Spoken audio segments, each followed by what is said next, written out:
When you think of cocaine today, you probably picture crime scenes, shady deals, and a world hidden in the shadows. But there was a time, less than a century and a half ago, when cocaine was as ordinary as aspirin, sold openly in pharmacies and even slipped into the family medicine cabinet without a second thought.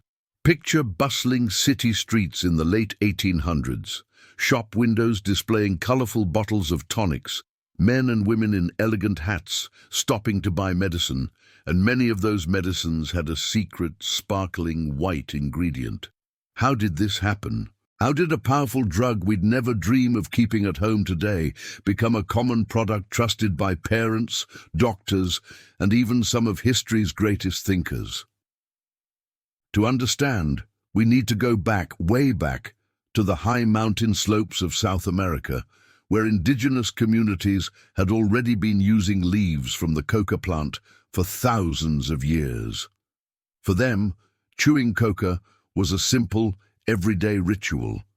It gave them energy, eased the pain of hard labor, fought off hunger at high altitudes, and even played a part in spiritual ceremonies. There was no stigma, no secrecy. But this changed when European explorers arrived, catching their first glimpse of the coca plant's amazing effects. Some scoffed, some were intrigued. But none could have predicted the fervor that would soon sweep across Europe and America. The breakthrough came in 1860 when Albert Niemann, a young German chemist, managed to isolate the pure active component, cocaine. From mere plant to glistening white powder, cocaine seemed like a miracle of science. Medical journals and newspapers couldn't stop talking about it. Almost overnight, it made its way into the hands of doctors, pharmacists, manufacturers, and the general public. At first, cocaine was a sensation in medicine. Doctors had long been looking for safer, more effective ways to numb pain during surgery and dental work. Cocaine was astonishing. It could anesthetize a specific spot without knocking patients out entirely. Early case reports described groundbreaking operations, cataract surgeries, tooth extractions, even sewing up wounds, all made far less painful with a bit of cocaine. Surgeons and dentists for a time called it the perfect anesthetic. But medicine was only the beginning. The real explosion happened when cocaine found its way into consumer products, many of them cleverly marketed and beautifully packaged.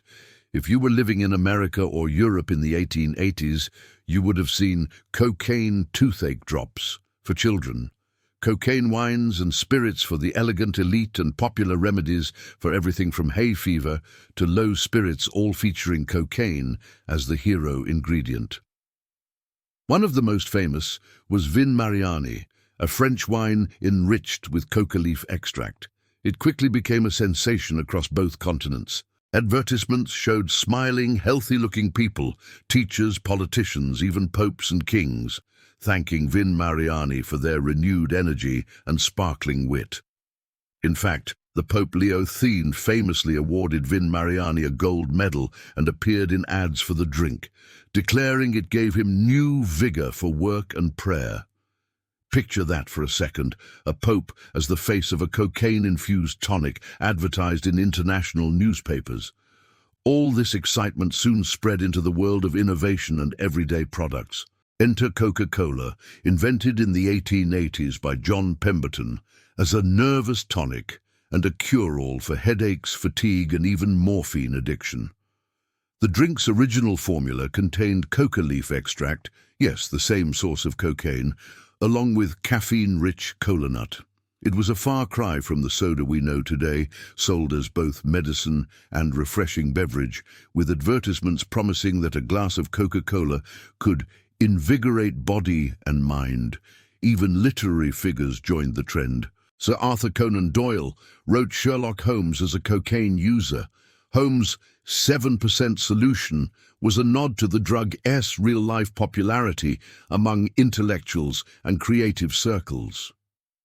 Meanwhile, Sigmund Freud, the father of psychoanalysis, became one of cocaine's most prominent public champions.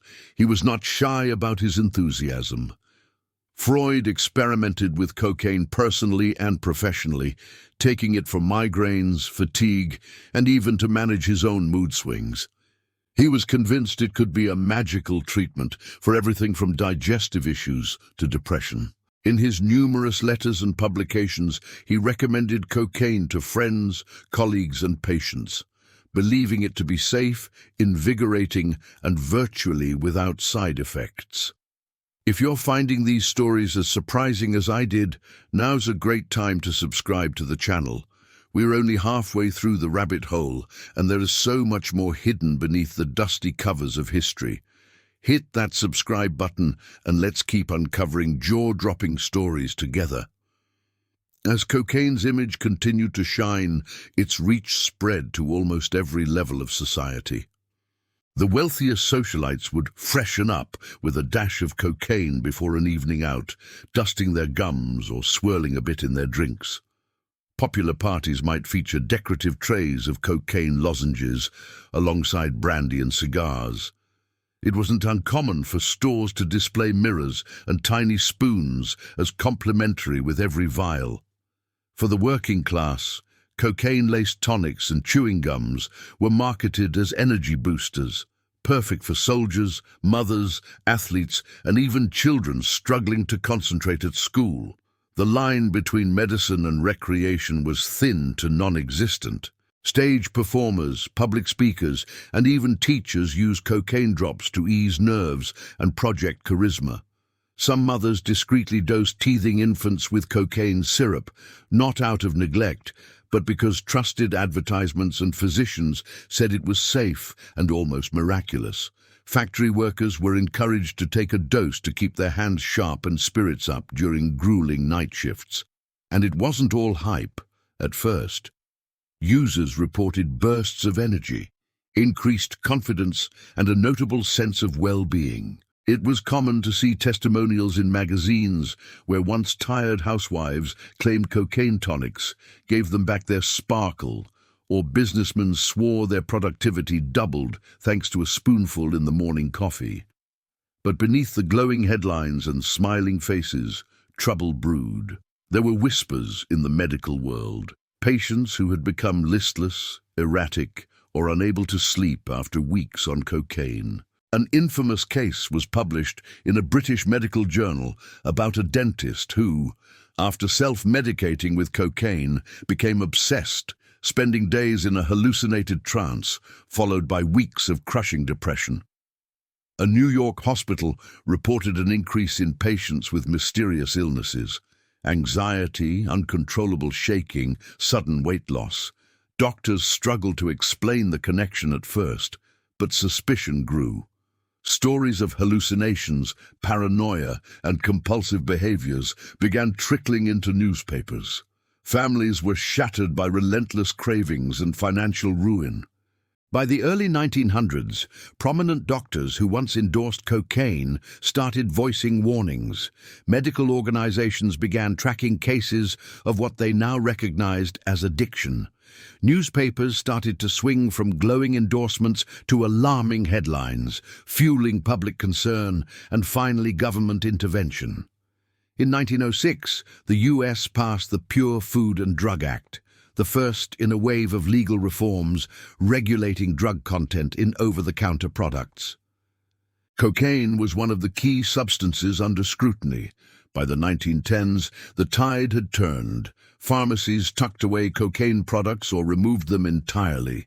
Some companies quietly switched their recipes or went out of business overnight. Coca-Cola, facing growing criticism, removed coca leaf extract and began advertising its drink as pure, safe, and legal, a far cry from the old days. Sigmund Freud, the once enthusiastic advocate, watched as former patients cycled through bouts of addiction and breakdown. He began to distance himself from his earlier writings, haunted by the consequences he never could have envisioned. The broader culture, too, shifted from admiration to stigma. The same upper classes that toasted cocaine's virtues now whispered about its dangers.